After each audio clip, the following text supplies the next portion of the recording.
I have not read this series since 2024 and I am ready to get her ticked off my series TBR. Hi besties, I'm Annie and we are ticking off some series off of this massive series TBR today. I don't know how I've let it get to this point, besties, but I have 70 series on this TBR, and let me tell you, I know that's not everything because the next Avatar book's just got announced and that is not on here because besties, it's been so long since we had one and I need to start ticking some off, and that's what we're doing today, and I'm so excited for both of these books. Let me pop those two down. Besties, we are reading Brimstone, which is book 2 in the Fae Alchemy series by Callie Hart. This has been on my TBR since January. Look, I just haven't got there, okay? Then we have When He Was Wicked, which is book 6 in the Bridgerton series by Julia Quinn. I know that season 4 has just come out, which does have some of Francesca's story in it, and I ate it up. I literally sat my butt down on the sofa and I did not move, and like there's very few series that I would do that for, but the Bridgerton series is one of them. I am so excited to get into Francesca's story because even though I kind of know what happens in the TV show, in my mind the TV show and the series are like alternate universes. They're the same people, a completely different turn of events. There's some similarities, but there are still a lot of differences. So I'm really excited to get into Francesca's story. And then Brimstone, I recently did a reread of Quicksilver at the beginning of the year because I've still been dodging spoilers like it's, you know, my day job. Thankfully, there are not a huge amount of spoilers for me to be dodging these days, but even so, I did see a lot of people say like, oh, I wish I'd reread Quicksilver before going into Brimstone. So that's precisely what I did. So it's about time that we get into this chunky chunks. I am so excited to go back into this world. I really loved it. Rereading Quicksilver gave me such a new appreciation for some of the characters. Like some of the more minor ones, I was like, yeah, you're not important, move on. And this time I was like, oh, that's your value and I can see it so much earlier on. Like obviously that's the hindsight of rereading. That's why we love doing it, is you get all those sneaky little inserts and I love it for that. But I am so excited to get into this. Well, you know I have to get into Bridgerton first. So besties, grab your tea, grab your current read, because I know full well that we all have so many books, not even just on the TBR, not even just on the regular TBR, but on the series TBR specifically. I know that we've all got a lot going on. So besties, go grab the next book in a series, go grab what you're feeling like reading, let's mood read together, let's smash some stuff off of our to-do list and let's get started reading. Oh besties, I was so excited to get into this book. I was so excited to continue with the Bridgerton family, to vibe with our best lady Francesca. I absolutely love her in the TV show. To be honest, I love all of the children in the TV show, all for like completely different reasons, but I love her introverted ways. I think she's so fun and she's just so unique and she stands completely apart from the rest of the family, and she's like so comfortable in that, and I love that for her.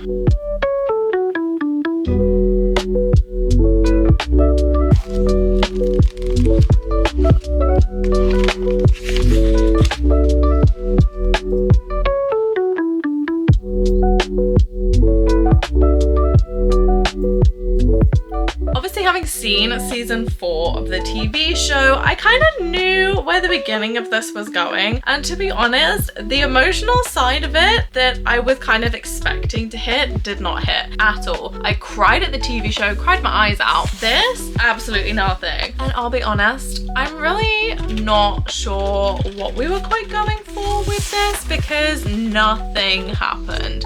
Like I read 125 pages before I finally quit and nothing happened. Besties, it is dark outside, it is getting late, I'm feeling super cozy and I'm about to tuck myself into bed. But we need to talk about Miss Francesca Bridgerton. I have zero desire to keep reading this book, and honestly I am shocked. I don't really care about this story. I have zero desire to read it. Nothing in this is grabbing me and pulling me in. I don't know. It's giving very prim and proper. This is kind of set after the events of season 4. So we've technically not even seen this in the show yet, like what's actually going on in here. And I wonder if I'm just Bridgerton did out. Like, are there too many of them? Maybe. I'm not loving this in the slightest. Like, it has been a whole weekend and I've not touched this. And like, I was on chapter 9, which is page 125. Like, I have given this a solid go, and I can't even really remember what was going on in the beginning of this, aside from what I've seen in the TV show, which I know correlates. And I'm kind of sad about that, actually, because like book 1, loved it. Like the other books I've loved. I think Eloise's story I was a little bit kind of hit and miss about. I feel like forcing myself to finish this would probably put me into a reading slump. Look, I think my time in the Bridgerton household is over, which is low-key a little bit tragic in one regard, because I technically haven't finished the series, and I don't think I ever will. I think I'm going to DNF this series. It's kind of good in one regard because it means I do get to tick something off. So, you know, we'll take our wins with our losses.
So moving on to Brimstone, like I said, besties, I read book 1. I reread book 1 in January. Going into this, I knew this was going to be such a good book. So here for it, so excited to get back to this world with all of its crazy plot lines. And honestly, going into this with a brand new respect for Carrion, I was really here for it. You know, like the descriptions are so good. Carrion is hilarious, making me giggle. Onyx the Fox is absolutely perfect, and I love him.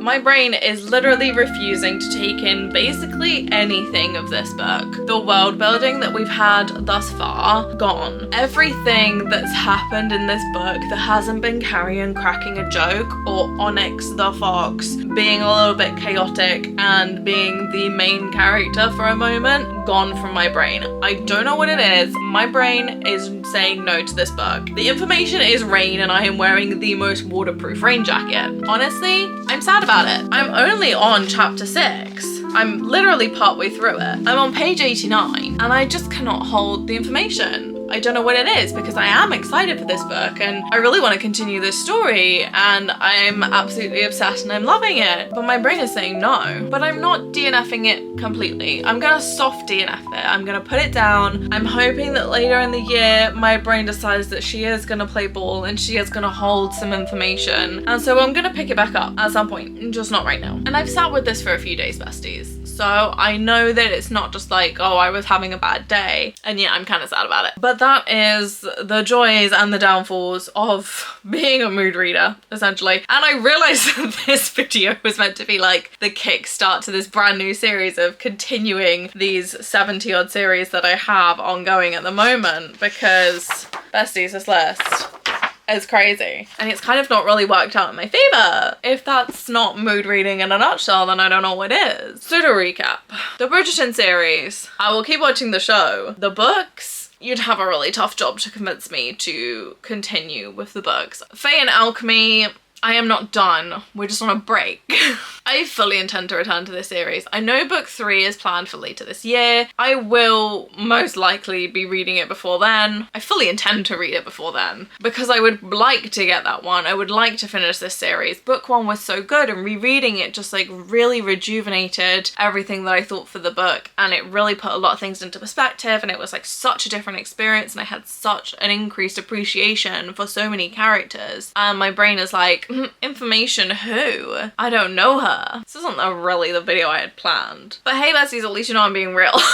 If nothing else, you know that we're real here. So I hope you guys have an absolutely amazing Cozy Chaos day. I hope that when you continue some of your series, you have a better time than I did today. And I hope your next read is a 5-star. I'll see you guys next time. Bye.